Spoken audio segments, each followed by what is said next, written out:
तो आज हम 3 जुलाई के अव्यक्त इशारे पर विचार सागर मंथन करेंगे ताकि हम उसे अपने जीवन में भी ला सकें और अपने जीवन में वो सकारात्मक परिवर्तन ला सकें जो परमात्मा चाहती है।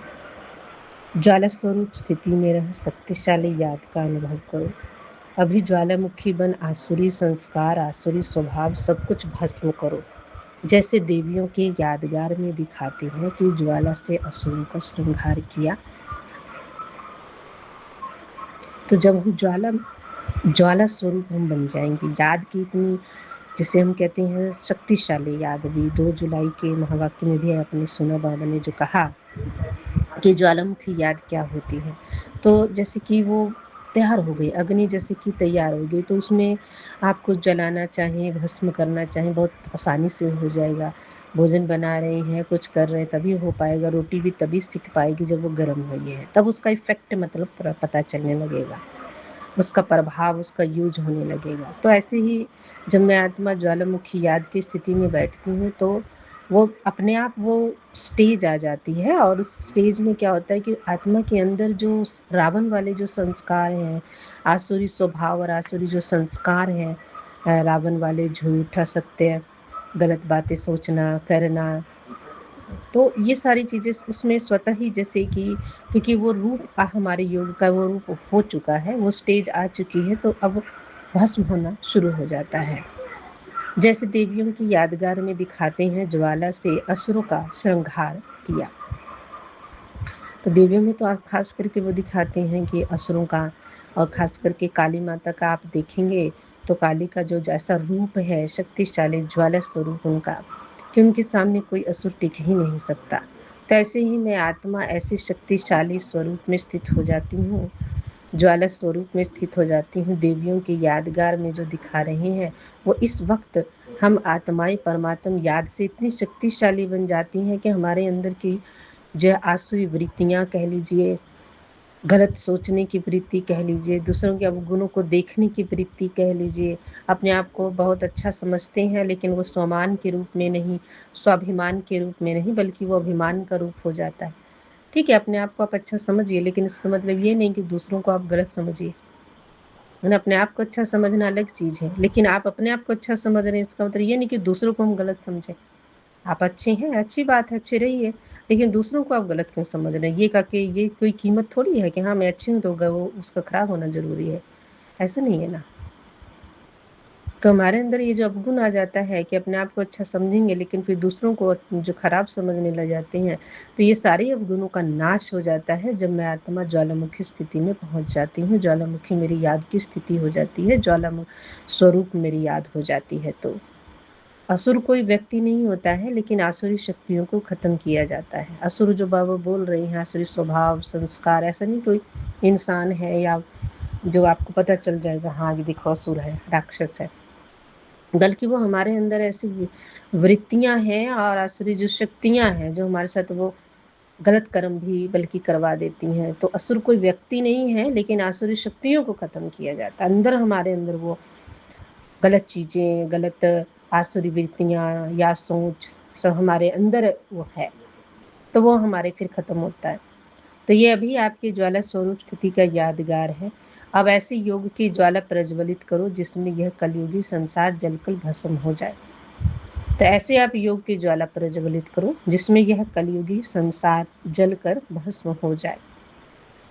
ठीक है ना, कलयुगी संसार एकदम जलकर भस्म हो जाए। तो पहले तो अपने अंदर वाले आसुरी वृत्तियों को खत्म करो। तो पहले तो आत्मा शुद्ध बनेगी ना, आत्मा वो स्टेज प्राप्त कर लेती है ज्वाला ज्वाला स्वरूप की। आत्मा तपत ऐसी आ जाती है कि आत्मा तपने लग गई। आत्मा तपने लग गई तो आत्मा के अंदर जो भी अशुद्धियां हैं, विकार हैं, आसुरी अशुद्धियां हैं, विकार हैं, गलत चीजें हैं, कमियां हैं, कमजोरियां हैं, वो भस्म होने लग गई है ना।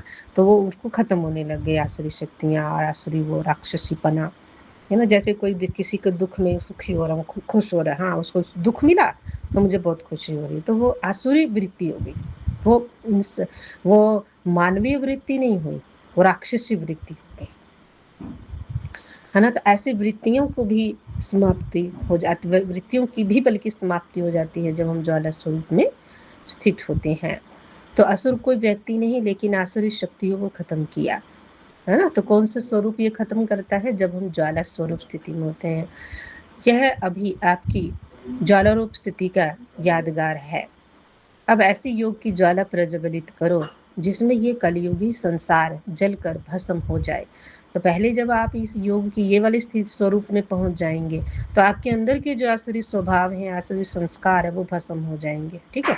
तो सबसे पहले आप शुद्ध और पवित्र बनते जाएंगे, तो वो आपकी जो तपत है वो बाहर निकलेगी, है ना। वो जो योग की जो ज्वाला है, आपने देखा होगा, जो कहते हैं ना, हाँ, ज्वालामुखी फटा है ना। तो जब ज्वालामुखी फटता है तो उसमें से इतना लावा निकलता है, इतनी अग्नि उसमें से निकलती है, इतनी बाहर हीट। तो आसपास का जो एरिया होता है उसका तो इफेक्ट पड़ता है, या धीरे धीरे उसके वायुमंडल पर और आसपास के जो है प्रदेशों पर भी उसका प्रभाव पड़ना शुरू हो जाता है, उसकी इतनी हीट निकलती है। तो ऐसे ही जब मैं आत्मा इस ज्वाला स्वरूप स्थिति में जब स्थित हो जाती हूँ, तो पहले तो मैं आत्मा ऐसी बन जाती हूँ ना, मैं आत्मा इतनी शक्ति स्वरूप बन जाती हूँ।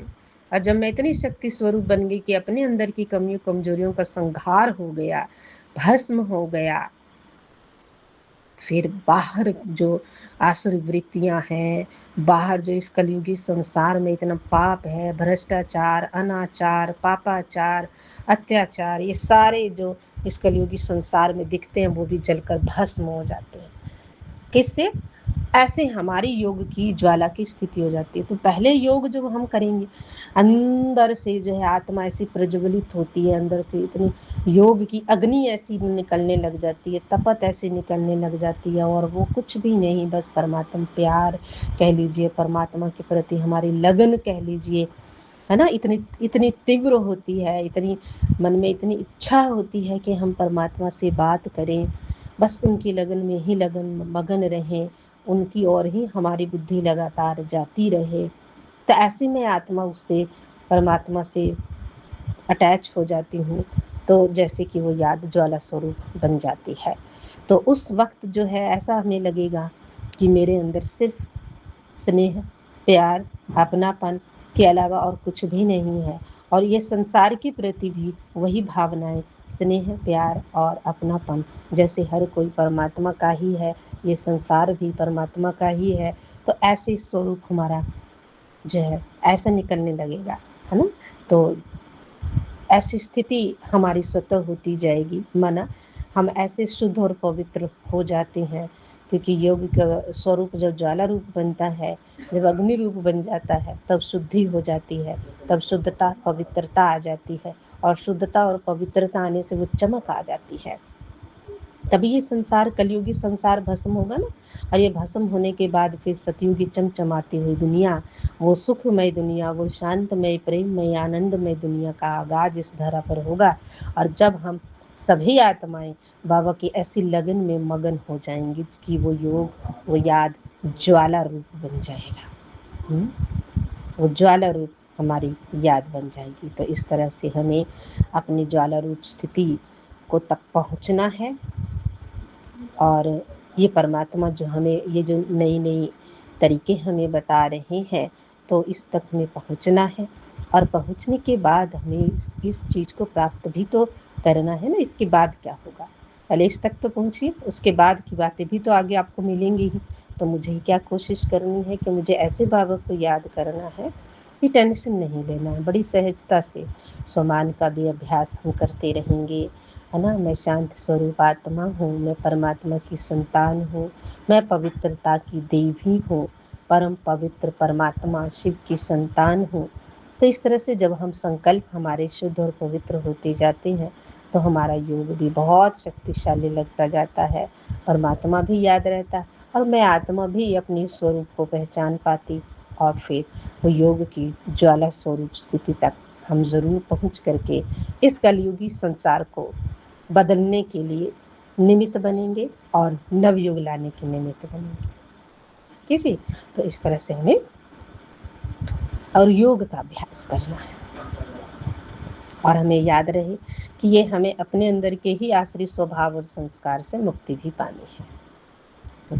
तो जब हम मुक्ति पालेंगे आसुरी स्वभाव से, आसुरी संस्कार से, तभी हम किसी और की भी मदद कर सकते हैं, है ना? अच्छा, ओम शांति।